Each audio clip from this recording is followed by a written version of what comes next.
é bom estar nesse lugar. Como é bom, ó Deus meu, sentir essa expectativa no nosso coração. Senhor, Tu tens liberdade aqui, Jesus. Tu tens liberdade aqui, Jesus. Vem falar, vem mostrar Teu amor, sublime amor. E que nós como igreja, Senhor amado, possamos corresponder a isso. Corresponder a esse Teu amor tremendo, glorioso, apaixonante. Toda a glória a Ti, Jesus. Amém, queridos? Pode se assentar.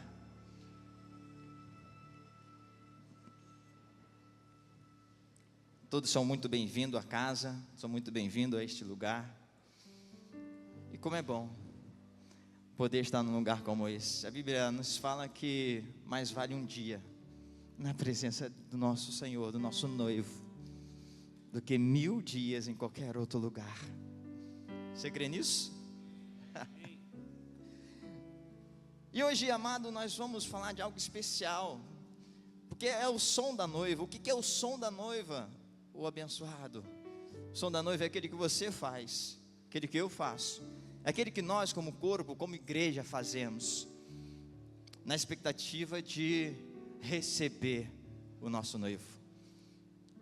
E é interessante, queridos, que se você for folhear a palavra de Deus, a Bíblia Sagrada, em muitos, principalmente no Novo Testamento, em muitos lugares do Novo Testamento, muitos capítulos, muitos livros, você vai perceber que Jesus, ele se refere à igreja como noiva.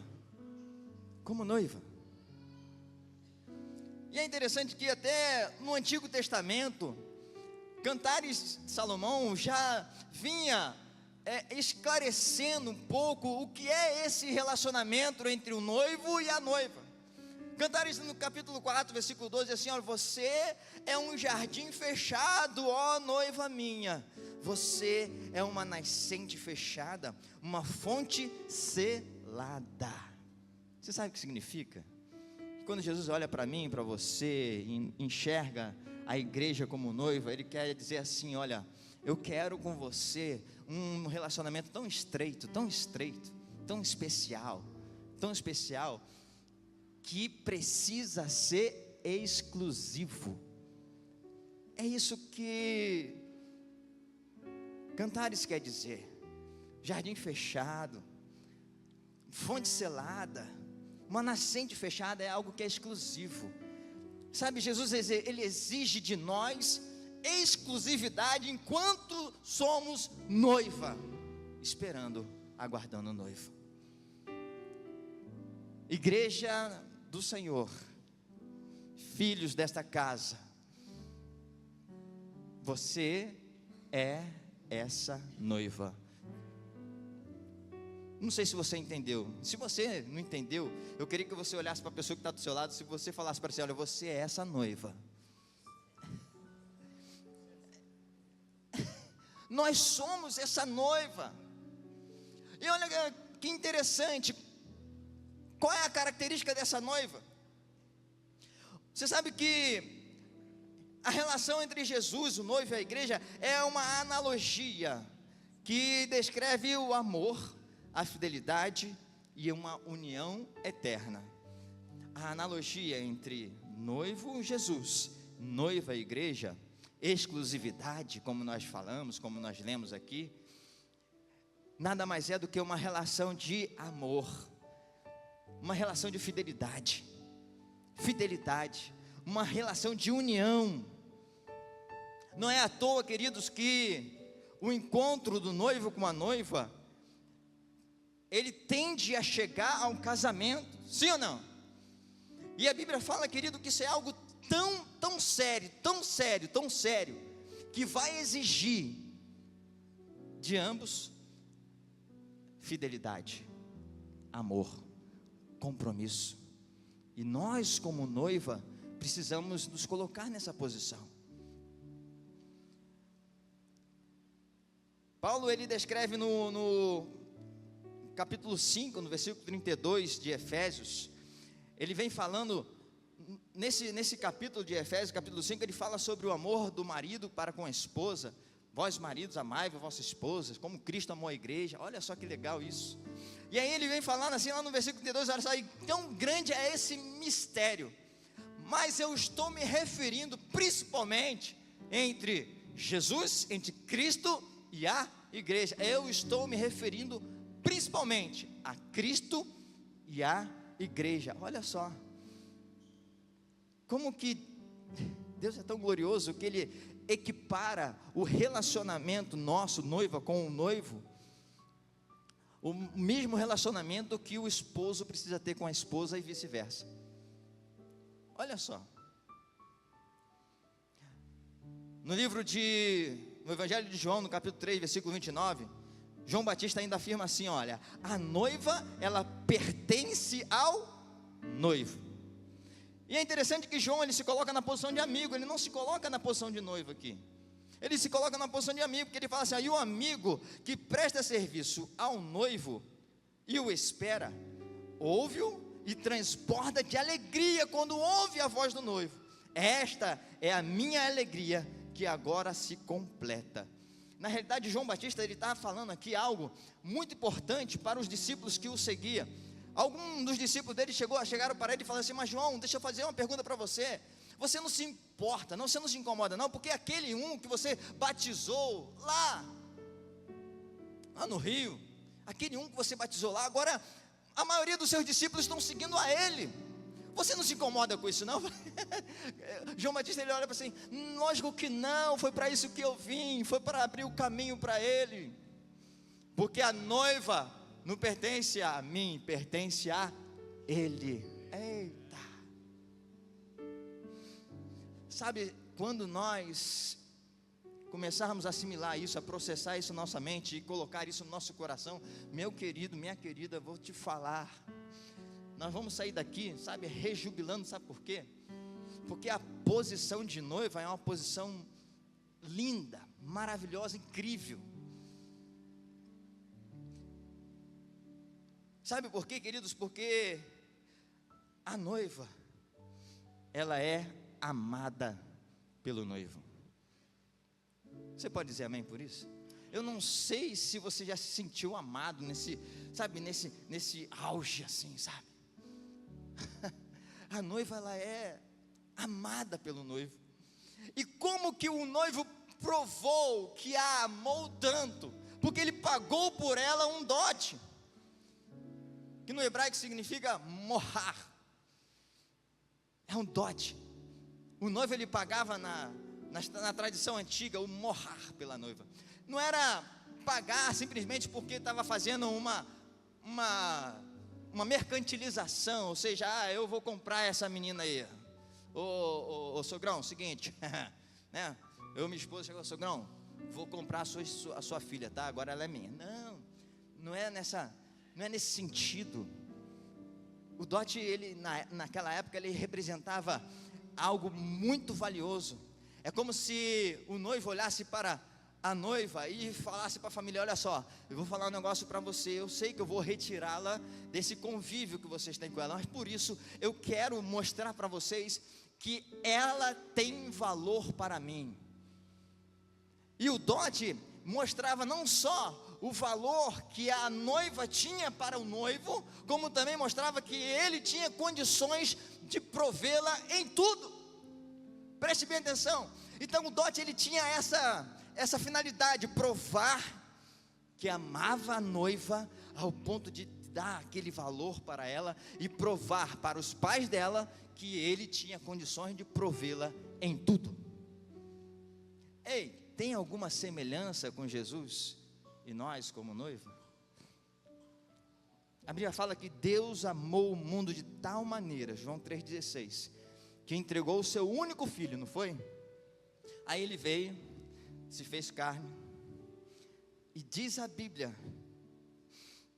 que ele pagou o mohar, o dote, por uma noiva. Ele olhou para mim e para você, nós, povo de Israel naquela época, que já estava perdido, E ele falou assim: pai, fica tranquilo, eu vou lá, eu vou pagar o preço para resgatar essa noiva. Eu vou pagar esse preço. E diz a Bíblia que 1 Pedro, no capítulo 1, versículo 18 a 19, diz assim: olha, sabendo que não foi com coisas corruptíveis que foste resgatados, mas com o precioso sangue de Jesus. Esse foi o preço, esse foi o morrar, esse foi o dote. O amor dele por nós era tanto, que o valor que ele tinha que pagar era com a sua própria vida. E assim ele fez, e assim ele derramou o seu sangue lá na cruz. Num momento que nós não merecíamos, num tempo em que nós não merecíamos. O povo daquela época sequer reconheceu a Jesus como Cristo. Quando ele foi colocado entre um salteador por Barrabás, chamado Barrabás, perguntaram para o povo assim: e aí, quem vocês querem que eu solte? Jesus ou Barrabás? O que o povo respondeu? Solte Barrabás. O que eu faço com esse Jesus chamado Cristo? O que eu faço com o noivo? Você sabe o que a noiva na época respondeu? Crucificam. Crucificam. A morte de cruz naquela época era considerada a pior morte de todos os tempos. Mas ele pagou esse preço para resgatar a noiva, para limpar, para lavar a noiva. Noiva de Cristo Jesus, igreja amada, remida por esse sangue. Você não sabe o valor que você tem. Feche os teus olhos, olha para dentro de si. Ah, mas abençoado, eu já errei tanto nessa vida, eu já pratiquei tantos pecados. Deixa eu falar para você, o preço que foi pago foi para te lavar de todo pecado. Todo pecado. Ele se doou por você. Você não sabe o valor que você tem, queridos. Você não sabe, você é a noiva amada, querida. Foi por conta de você que ele instituiu uma aliança, e uma aliança perpétua, uma aliança eterna. O cálice da ceia do Senhor é o cálice dessa aceitação. No passado, o costume judaico, o noivo ele oferecia uma taça de vinho para a noiva, e se ela bebesse, ela estava dizendo: eu aceito essa aliança. Olha só que interessante. O costume daquela época, quando o noivo chegava perto dos pais da noiva e falava assim: olha, eu quero essa sua filha como esposa, como minha noiva. Então ele fazia aquele contrato: eu vou doar, eu vou pagar o morrar por ela, o dote por ela, o valor que ela tem, vou provar que eu tenho condições de sustentá-la. Aí depois que ele fazia isso, ele se virava para a noiva e entregava para ela um cálice com um vinho. E aquela noiva, de livre e espontânea vontade, aquela noiva, sabe, com muita liberalidade, sem pressão, sem se forçar, sem nada, ela tomava o cálice ou não. Se ela não tomasse, ela estava dizendo: eu não aceito esse compromisso. Mas se ela tomasse, ela estava dizendo assim: eu aceito essa aliança. E o que isso significa? Isso significava, sabe o quê? Que ela estava aceitando um compromisso de ser fiel até o dia do casamento. Ela estava aceitando o compromisso de se entregar, de se doar, de se preparar, de se adornar até o dia do casamento. Não foi isso que Jesus disse lá em Lucas capítulo 22, versículo 20? Este é o cálice, esta é a nova aliança do meu sangue. quando Jesus se reúne com os discípulos para a última ceia dele enquanto vida aqui na terra, ele fez essa proposta: olha, eu estou formando uma nova aliança com vocês, está aqui o cálice, vocês aceitam? Se beber, está dizendo eu aceito.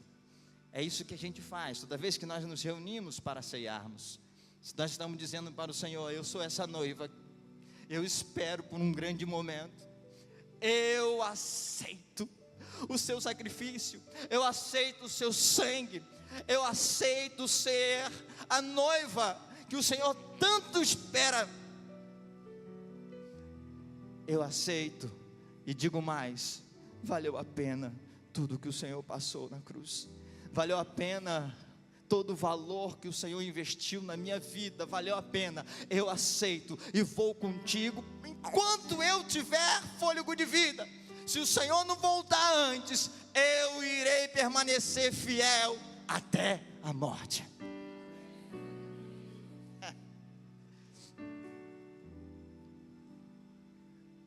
E é isso, é essa fidelidade que o Senhor espera de nós. Esta aliança, ela representa um compromisso de fidelidade exclusiva. Assim como uma noiva deve ser fiel ao seu noivo durante o período de espera, a igreja, que é chamada para manter-se pura, ela precisa ser fiel, se purificar, ser separada dos valores corrompidos do mundo, enquanto aguarda o retorno de Cristo. Coloque-se em pé mais uma vez. Você é essa noiva. Eu sou. Nós como igreja somos essa noiva. Somos exclusividade de Jesus. E 1 Pedro diz assim, 1 Pedro capítulo 2 versículo 9 diz assim: mas vós sois geração eleita, sacerdote real, nação santa, povo de propriedade exclusiva de Deus, para que anuncieis as grandezas daquele que vos chamou das trevas para a sua maravilhosa luz. Deixa eu te dizer algo, se você não sabe, ou se você sabe, eu quero reforçar no seu coração: o noivo te ama. Noiva de Cristo Jesus, noiva do Cordeiro, Ele te ama, Ele te ama. Ele pagou o preço por você. Feche os teus olhos. É a tua noiva, Jesus.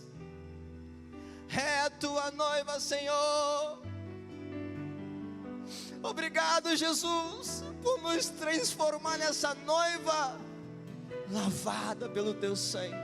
O pecado não tem mais domínio sobre nós. Não, não, não, não, não. Nos rendemos aos teus pés, Jesus, e dizemos sim, aceitamos, aceitamos, somos tua noiva, somos tua noiva, Jesus, Jesus.